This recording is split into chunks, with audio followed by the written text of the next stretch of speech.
Нарича съдебна реформа. Очевидно е, че в България в съдебната сфера бяха постигнати много резултати.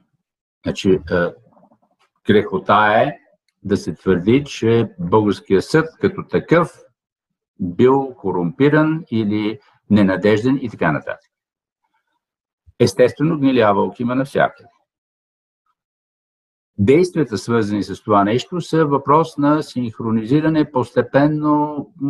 Виждате, в цяла Европа има колебания, доколко избраните структури са най-подходящите. Същите тези неща, които се говорят за българския съд, ги прочетох неотдавна на една конференция в Оксфорд, представени от представители на други източноевропейски държави. Така че очевидно такива проблеми има. И те са общо европейски, ние имаме да ги решаваме. В България, разбира се, някои неща